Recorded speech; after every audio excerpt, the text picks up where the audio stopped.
I'm Anthony Platt, and you're listening to Business at the Speed of Sale podcast. Today, I want to talk about how iron sharpens iron. If you look at sports, you often will find that a lot of our most famous sports stars, our most successful sports stars, come from a family where there's more than one sibling that is in that sport, or more than one sibling is in those sports. And I believe it's largely because those kids grow up together. Those kids grow up competing in the sport together. Those kids grow up competing with and partnering with and training each other. And you see that in wrestling, college wrestling and Olympic wrestling a lot. You see where there's two brothers, there's twins, or there's two brothers that are, maybe a year or two apart, and they grow up in wrestling and they're both there, they're practice partners, they're both involved. And then you see they both excel together. And I believe that's because of a concept that we call iron sharpens iron. And basically it means that if you have somebody at your same skill level or above that you are training with, that you're learning from, that you're helping teach and get better, that you're working with, then your skills are going to improve and their skills are going to improve. If you're in a relationship where one of the athletes, one of the partners is less capable than the other, then you're going to constantly have the person who's more capable trying to bring the less capable person up to their level, and the less capable person doesn't really have anything to offer the more capable person. So with that concept, think about that in business. When you get involved in partnerships and relationships in business, you need to make sure that you are in a group of people where the majority of the people in that group are at your level and above. You need to make sure that there's somebody there. Not only are you there to provide them with benefit, to help and to bring something to the table, but they need to be able to bring something to the table as well. And with that, if you can partner with another individual and together you guys can build a product, you guys can build a business, you guys can launch a campaign, you can do a podcast, you can do a webinar together, whatever the event is. If there's two of you and you're equally bringing a capability to the table, you're going to learn from their expertise and they're going to learn from your expertise. And the takeaway is going to be, after that activity, you're going to have some newfound capability, some newfound skill. And, that's the iron sharpens iron concept. Now, with that, keep in mind that a lot of partnerships are not going to necessarily work out. It's kind of like dating. You're going to go through a lot of different partnerships till you find one or more of them that are going to be ones that stick and that, you make a long time partnership out of.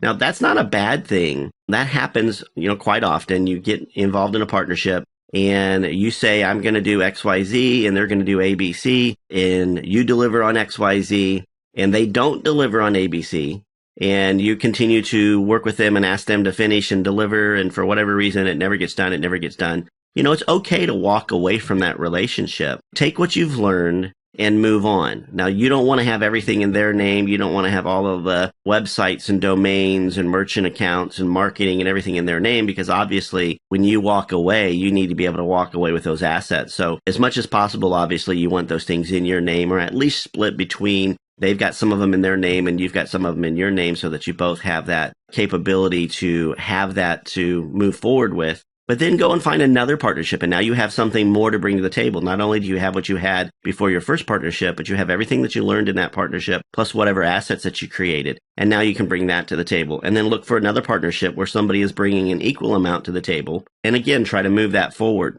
and develop a new relationship. And if that one goes, a little bit further and then that person goes MIA and, as I like to say, runs screaming into the woods and we never hear from them again, that's fine. Then we take that and then we move it on. If you think about kind of a track event, when they're doing the distance running and they're doing the relays, you're passing the baton off. All right. So your first partner helped you get the first quarter of the track, and then your second partner gets you the next quarter. And, maybe it's 3 or 4 partners before you get this whole thing completed, or before you get the skills and capabilities that you want and need to be able to do a lot more of these things yourself.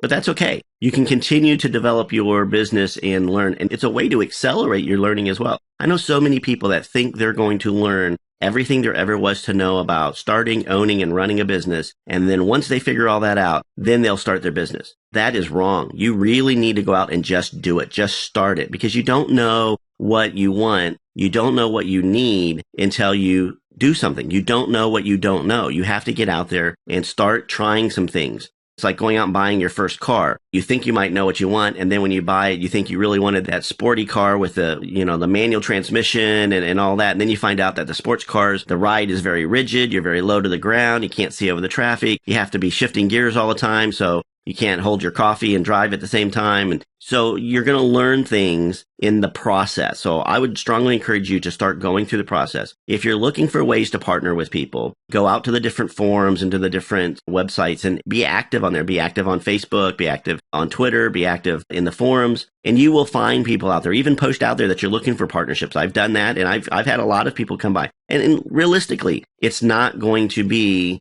that you're going to find a partner every other person you try to partner with. I probably go through anywhere from 6 to 12 different people who come to me with an idea, who say, I want to do this thing. I want to build this thing. And, I want you to do the sales and marketing, or I want you to develop the website for it. I want you to, I'll create the content, you do everything else, or you create the content and I'll do everything else. And, 1 out of 6, 1 out of 12 actually follows through. But every single one of them, for the most part, not all of them, some people come to me and then never actually do anything. That's very discouraging. But most people do something, right? Most people will get started and then they let life get in the way, or they get busy doing something else, or whatever the deal is. If this is not their passion, if developing products, developing businesses, developing websites is not their passion, then they're not going to stick with it. So I really try to make sure I know who I'm partnering with before I go down that road, so I know what their passions are. So I definitely encourage you, continue to have those partnerships, but make them so that they're loosely defined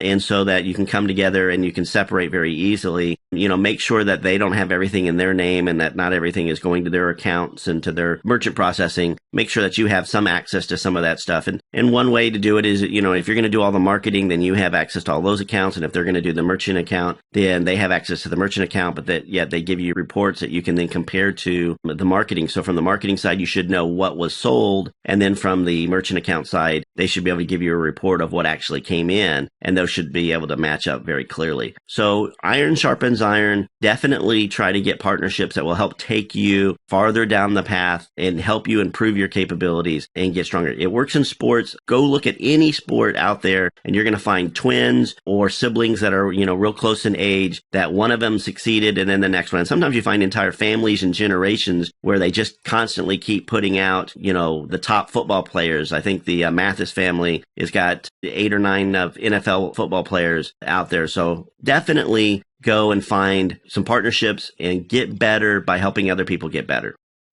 If you have a question for Anthony, then head over to www.anthonyflatt.com and leave him a voicemail message for a chance to have your question featured on the show. Thanks for listening to the Business at the Speed of Sell podcast at www.businessatthespeedofsell.com.